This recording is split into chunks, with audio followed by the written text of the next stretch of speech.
1994 fue un año terrible para la vida pública en México. Los mexicanos vivimos el asesinato de Luis Donaldo Colosio y de José Francisco Ruiz.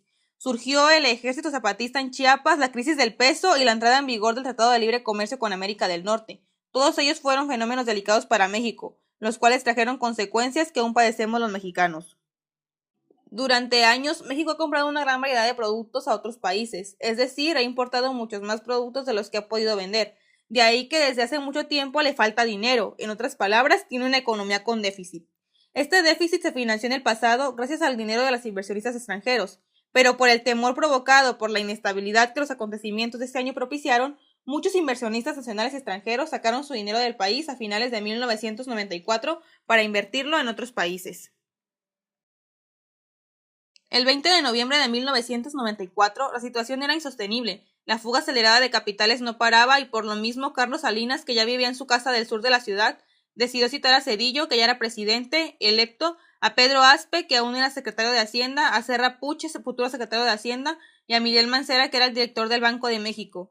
El objeto de aquella reunión privada y secreta era considerar la propuesta de Zedillo de efectuar una devaluación controlada del 15% al tipo de cambio peso-dólar, algo que al presidente Salinas le parecía razonable. Sin entrar en detalles, se dice que la oposición de Pedro Aspe a que se tomara esta medida y su amenaza de renunciar frustraron esta posibilidad. A este episodio se le conoció después como el error de noviembre. Cuando un país gasta más de lo que produce, tiene que devaluar su moneda, o sea, hacer que cueste menos en relación con otras monedas, por ejemplo, respecto al dólar. En un principio, el gobierno mexicano se resistió y prefirió obtener dinero subiendo los precios, a lo que se le conoce como inflación. Ya para diciembre de ese 1994, la situación era casi imposible, por lo que el 20 de diciembre el gobierno mexicano decidió devaluar el peso 15%. Así, como el dólar ya costaba más caro para los mexicanos, muchos productos de origen estadounidense subieron de precio para nosotros, pero además se acrecentaron nuestras deudas con otros países, pues, en general, se negocian en dólares. Para los últimos días del año, la situación se convirtió en una de las crisis económicas más fuertes de los últimos tiempos. Esa crisis dejó ver que las soluciones políticas y económicas del país de los años anteriores eran muy frágiles. Como consecuencia, durante 1995 la economía se contrajo 6.2%, se perdió 20% del poder de compra de la gente, los precios de los productos y los servicios se dispararon provocando un mayor empobrecimiento de la población y todo subió de precio: el agua, la luz, los impuestos y los alimentos. El desempleo creció. 2 millones de personas perdieron sus trabajos, pues miles de negocios tuvieron que cerrar por quiebra y otras muchas empresas se vieron obligadas a disminuir sus gastos y por lo tanto a recortar empleos. El sistema bancario mexicano también sufrió una gran crisis, de tal modo que el gobierno tuvo que intervenir para ayudarle y permitió que los bancos aumentaran sus tasas de interés. Por lo tanto, miles de empresas, profesionales y pequeños productores agrícolas que tenían préstamos bancarios o tarjetas de crédito se vieron severamente afectados, pues su deuda aumentó de manera considerable. Además, hubo un serio recorte al gasto público, se redujo el porcentaje destinado a los programas de asistencia social, que son para ayudar a la población más pobre del país. Como consecuencia, también la delincuencia aumentó. Para 1995 había alrededor de 900 bandas criminales armadas en el país.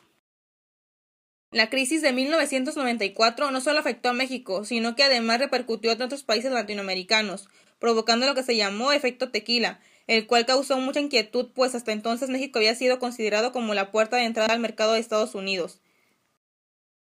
El sector turismo también lo resintió, pues los visitantes a nuestro país disminuyeron considerablemente en el siguiente año.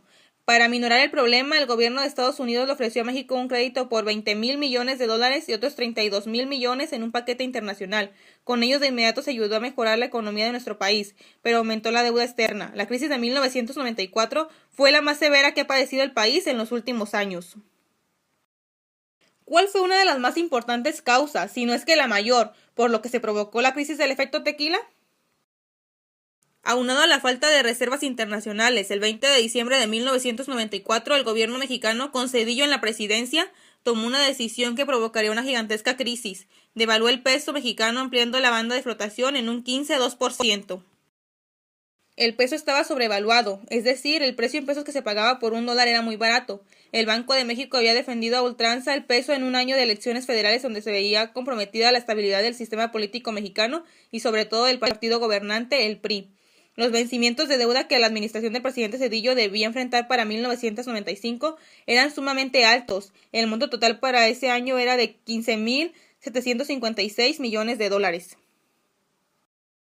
En un solo día, el Banco de México perdió 4.000 millones de dólares de sus reservas. La devaluación fue decidida por el presidente Ernesto Zedillo, que había asumido su puesto a principios de diciembre de 1994. El anuncio de la devaluación se dio a mitad de semana en un miércoles, y durante el resto de la semana los inversionistas extranjeros huyeron del mercado mexicano, sin que el gobierno hiciera ninguna acción para prevenirlo o desalentarlo, hasta el siguiente lunes, cuando ya fue demasiado tarde. El peso mexicano perdió la mitad de su valor en poco tiempo. La cotización del dólar peso de 3.40 pesos a un récord de 8 pesos para caer a 6.11 en julio de 1995. En México se dispararon los precios, se interrumpieron los créditos y debido a la parálisis productiva resurgió la desocupación. Para enfrentar la crisis, Zedillo recurrió a los Estados Unidos, su principal socio en el NAFTA. A unas semanas del inicio del proceso de devaluación de la moneda mexicana, el entonces presidente de los Estados Unidos, Bill Clinton, solicitó al Congreso de su país la autorización de una línea de crédito por 20.000 millones de dólares para el gobierno mexicano, que le permitieran garantizar a sus acreedores el cumplimiento cabal de sus compromisos financieros denominados en dólares.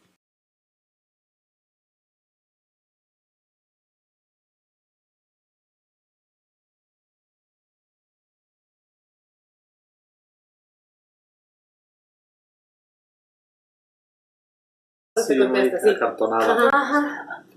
Bueno, hablando ya en general de las consecuencias de esa famosa devaluación del 94 del gobierno que me dicen de Carlos Salinas de Gortari, pues la mayoría de las familias repercutió en la economía de las familias porque se fueron en esas circunstancias, ya fueron impagables las hipotecas, es cuando el peso frente al dólar, las inversiones que tenían o algunas proyecciones o proyectos de compra de bienes inmuebles, pues se les vino abajo. O si compraron un inmueble, aumentaron los famosos, si ya existían las UDIs o los salarios mínimos, se incrementaron y fueron impagables lo que es las compra-venta de casas, los préstamos hipotecarios por parte del Infonavit. De lo que es de la decisión del gobierno, se supone que todas las decisiones que se toman cada gobierno en alguna reforma, alguna cuestión de importancia, pues aparte es de cuestiones de política a nivel mundial, y acá fue necesario porque según los estudios financieros de esa época era conveniente hacer una devaluación del peso frente al dólar, que creo que se resintió poco más que en el periodo de Echeverría, que subió, estábamos a la par dólar frente al peso frente al dólar, pero acá, aquí yo les comentaba anteriormente que cuando tienes dinero para invertir o tienes cosas, pues no te repercute. Lo único que a mí me repercutió es que yo en esa época tenía un departamento que se iba pagando y ese se disparó los precios, entonces ya automáticamente se dejó de pagar. Ya posteriormente hubo necesidad de ir a conveniar y pagarles y ya se solventó. Pero sí, se supone que esas políticas públicas de lo que es fiscal son cuestiones que en dado momento, aunque repercuten, pero supuestamente luego se van compactando. En lo que todo es criticable de lo que hizo Salinas de Gortari, de esa devaluación, y que estaba coludido con otras situaciones de narcotráfico, pero eso, hagan de cuenta que eso ya no se recuerda de esa devaluación, porque en esa época se supone que había mucho boom, mucho dinero, porque había mucha delincuencia organizada de los famosos narcotraficantes, florecían, y ahí eran los que estaban invirtiendo grandes cantidades de dólares, y eso más o menos estabilizó poco, pero eran los pudientes los que tenían esa. Acá los que, no te digo que no teníamos nada, pero sí, yo les decía hace rato, como si no tienes nada, ¿en qué te afecta? Ni haces caso, pero sí, ya del departamento, pues sí, ya no, ni se pagó.